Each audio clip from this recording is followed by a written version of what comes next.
السلام علیکم ورحمۃ اللہ وبرکاتہ ناظرین، آج میں ایک ہندو عورت کا سورہ فاتحہ پر یقین کا واقعہ لے کے آپ حضرات کے پیش حاضر ہوا ہوں۔ چنانچہ عرب کے قبیلے میں ایک غیر مسلم شادی شدہ عورت رہا کرتی تھی۔ اس کا شوہر بہت بڑا بزنس مین تھا۔ ایک مرتبہ اس نے سنا کہ ملک عرب میں یعنی مکہ میں اللہ کے آخری نبی جو اللہ کے محبوب نبی ہیں، ان پر ایک سورت نازل ہوئی ہے جس کا نام ہے سورۃ الفاتحہ، جس میں ہر بیماری سے شفا موجود ہے۔ وہ جس پر بھی دم کی جاتی ہے یا پڑھ کر پھونکی جاتی ہے وہ انسان اچھا ہو جاتا ہے، یہاں تک کہ اس میں بے شمار برکات ہیں۔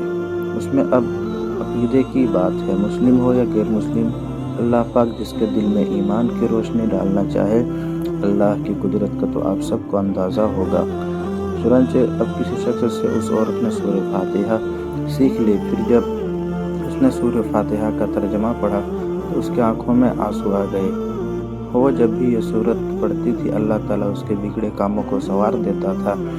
ایک دن اس کے بیٹے کو ایک خطرناک زہریلے بچھو نے کاٹ لیا۔ بڑے بڑے حکیموں طبیبوں کو بلوایا گیا، سب نے یہ کہہ کر جان چھڑوا لی کہ اس بچھو کا زہر بہت خطرناک ہے، اس بچے کا ہم کچھ نہیں کر سکتے، تمہارا یہ بچہ بس کچھ ہی دیر کا مہمان ہے۔ ماں کا رو رو کا برا حال تھا اور شوہر اپنے خداؤں کی عبادت کر رہا تھا، ان سے مدد مانگ رہا تھا۔ پھر جب کوئی حل نہیں نکلا تو اس عورت کو یاد آیا کہ سورہ فاتحہ کے بارے میں اس نے پڑھا ہے کہ اس میں ہر بیماری سے شفا ہے۔ اس کے دل میں یہ خیال آیا کہ اگر میں اسے پڑھ کے اپنے بچے پر دم کروں تو کیا میرا بچہ ٹھیک ہو جائے گا؟ کیونکہ اللہ تعالیٰ نے اس عورت کو ایمان کی طرف لانا تھا، اس کے دل میں اسلام کی محبت مزید پیدا کرنی تھی، تو اس کی زبان میں تاثیر دے دی۔ جب اس نے اس سورت کو پڑھ کر اس جگہ پر دم کیا جہاں بچھو نے کاٹا تھا تو اس کا لڑکا اٹھ کر بیٹھ گیا، اور جب اس نے سورہ فاتحہ کو پانی پر دم کر کے پلایا تو وہ اٹھ کر ایسے کھڑا ہو گیا جیسے کسی بچھو نے کبھی کاٹا ہی نہیں تھا۔ اس کا شوہر دوڑتا ہوا اس کے پاس آیا اور کہنے لگا، کسی طبیب نے اور کسی حکیم نے اسے ٹھیک نہیں کیا تو تم نے ایسا کیا عمل کیا جو یہ بچہ ٹھیک ہو گیا؟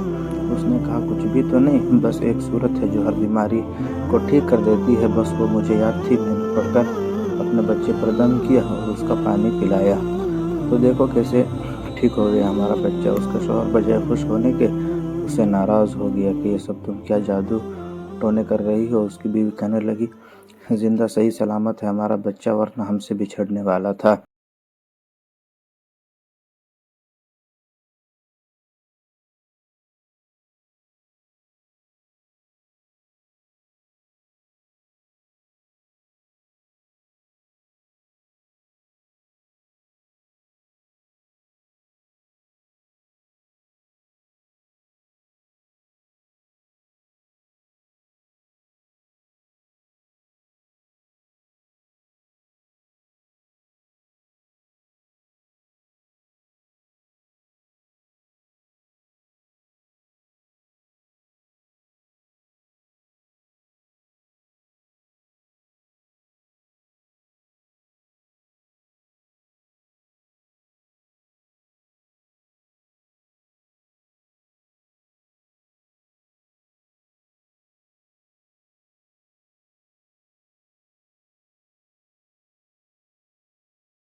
پھر اس شخص نے اس عورت کا سہارا بن کر اس کا پورا کاروبار سنبھال لیا۔ پھر دھیرے دھیرے جیسے زندگی پہلے تھی ویسے ہی ہو گئی۔ اس کے شوہر کے دوست نے اس عورت کو سورہ فاتحہ پڑھتے ہوئے سن لیا۔ اس نے پوچھا کہ آپ کیا پڑھ رہی ہیں؟ کیا یہ کوئی منتر ہے جس سے بہت فائدہ ہوتا ہے؟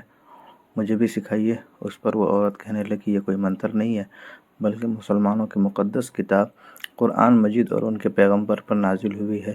یہ اس میں سے ایک صورت ہے جس کا نام سورہ فاتحہ ہے۔ پھر کہنے لگے مجھے اس پر بہت یقین ہے، میں نے کسی سے یہ سورہ فاتحہ سیکھ لی تھی اور اب میں چلتے پھرتے یہ سورت پڑھتی رہتی ہوں۔ وہ شخص کہنے لگا کہ آپ مسلمان کیوں نہیں ہو جاتی اگر اتنا ہی اس سورت کو مانتی ہے تو؟ وہ مزید کہنے لگا کہ ایک سورت کی اتنی تاثیر ہے تو پورے قرآن کی کتنی تاثیر ہوگی۔ وہ عورت کہنے لگی میں مسلمان تو ہو جاؤں لیکن میرا شوہر نہیں مانتا تھا۔ اس شخص نے کہا اب تو آپ کا شوہر بھی نہیں ہے اور ایک سورت کے ساتھ آپ کی محبت دیکھ کر میں اتنا زیادہ متاثر ہوا ہوں، میں بھی آپ کے ساتھ مسلمان ہونا چاہتا ہوں۔ ہم دونوں قرآن مجید سیکھیں گے اور ضرور پڑھیں گے۔ وہ کہنے لگے جی آپ نے بالکل صحیح کہا، اور یوں وہ دونوں مسلمان ہو گئے۔ حضرات ناظرین، اس سے ہمیں سبق پکڑنا چاہیے۔